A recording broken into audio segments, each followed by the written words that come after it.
দূর থেকে ছেলে মেয়েকে বশ করার একটা তাবিজ আপনাদের সামনে উপস্থিত হয়ে গেলাম। তান্ত্রিক মহাগুরু কবিরাজ চ্যানেলের পক্ষ থেকে স্বাগতম। আশা করি ভালো আছেন সবাই। আল্লাহর রহমতে আপনাদের দোয়ায় ভালো আছি। আজকে আপনাদেরকে মোহাব্বতের তদবির দেব, মোহাব্বতের একটা নকশা দেব, ভালোবাসার তদবির।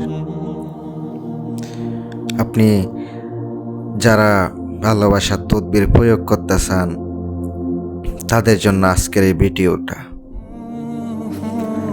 যারা অত্যন্ত কষ্টের মধ্যে আছেন, স্ত্রীকে হারাইছেন, স্বামীকে হারাইছেন, ভালোবাসার মানুষকে হারাইছেন, খুবই কষ্ট পাইতেছেন, ওই অবস্থাতে আজকের তদবিরটা আপনি ব্যবহার করবেন। আজকের তদবিরটা আপনি প্রয়োগ করবেন। আল্লাহ পাক যদি চায়, আল্লাহ পাক যদি রহম করে, দয়া করে, ইনশাআল্লাহ কাজ হবে। যদি আপনার আমল ভালো থাকে, আল্লাহ যদি কবুল করে, আপনার কাজ হয়ে যাবে। হালাল উদ্দেশ্যে আপনার কাজগুলা করতে হবে। হারাম উদ্দেশ্যে আপনি কাজ করতে পারবেন না। যদি হারাম উদ্দেশ্যে কাজ করেন, আমার কাজ অত্যন্ত ক্ষতিগ্রস্ত হবেন। তাই আমি আপনাদেরকে বলবো, যদি আপনাদের ভালো লাগে আমার দেওয়া বিদ্যা করবেন, আর আমার দেওয়া ভিডিও যদি আপনার মনে হয় উপকারে আসবে করবেন, প্রয়োগ করবেন। আর যদি আপনার উপকারে না আসে, ভিডিও দেখতে তো লাভ নাই। এমবি ফুরিয়ে ভিডিও দেখতে তো লাভ নাই। আপনি কষ্ট করে এমবি পড়তেছেন, আমার ভিডিও দেখতেছেন, উপকার যদি না পান তাহলে তো ভিডিও দেখে লাভ কি হইল? তাই আমি অনুরোধ করব, আপনারা সুন্দর করে মনোযোগ দিয়ে শুনবেন। ভিডিও শুরু থেকে শেষ পর্যন্ত দেখে বুঝে শুনে কাজ করবেন। আমি কোনো নিয়ম রাখি না, সব নিয়ম ভিডিওতে বলে দিই, গোপন বেদ বলে দিই। অনেকে আমার ফোন দিয়ে বলে, আপনি কোনো কিছু করে রাখছেন এই ভিডিওর? না, কোনো কিছু রাখি নাই, যা বলার ভিডিওতে বললা দিই। তাই আমি আপনাদেরকে অনুরোধ করব, ভিডিও শেষ পর্যন্ত দেখবেন। কাজের জন্য যোগাযোগ করতে হইলে খরচ দিতে হবে, তাইলে ফোন দিয়েন, নয়তো ফোন দিয়েন না। আমার এত কিছু শুনতে মন চায় না।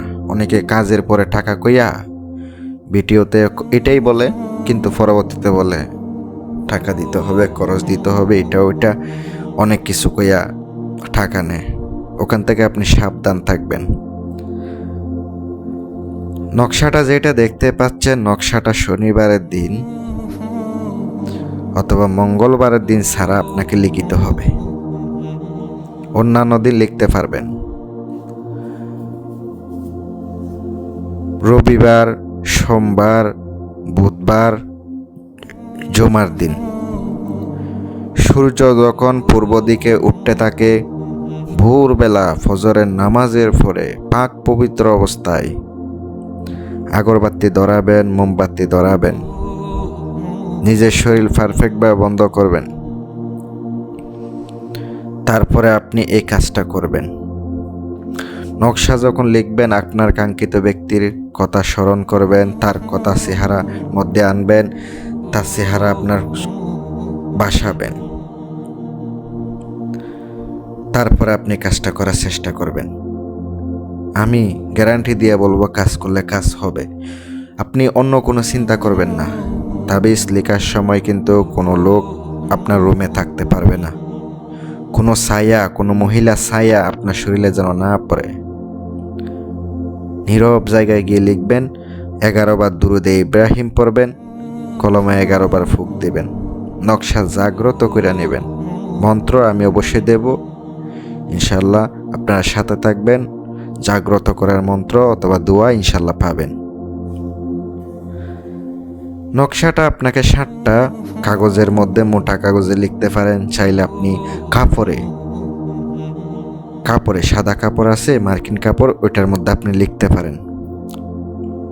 লিখে তারপর আপনি ফলিতা বানাবেন, সুগন্ধি তেল দ্বারা জ্বালাবেন। যখন আগুনে পোড়াবেন, কাঙ্ক্ষিত ব্যক্তির মনের ভিতরে আগুন জ্বলতেছে এমন চিন্তা করবেন।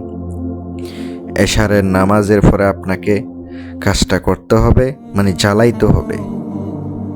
কাজটা মোটামুটি আপনি 7 দিন করবেন। আল্লাহ পাক যদি চায়, রহম করে, দয়া করে, ইনশাল্লাহ কাজের ফলাফল পাবেন। বশীকরণ, বিচ্ছেদ, উচ্ছেদ, মারণ, কুফুরি কাটা, জিন ছাড়ানো সকল প্রকার কাজ করে থাকি। চালানের মাধ্যমে, জিনের মাধ্যমে যোগাযোগ করবেন। আসসালামু আলাইকুম।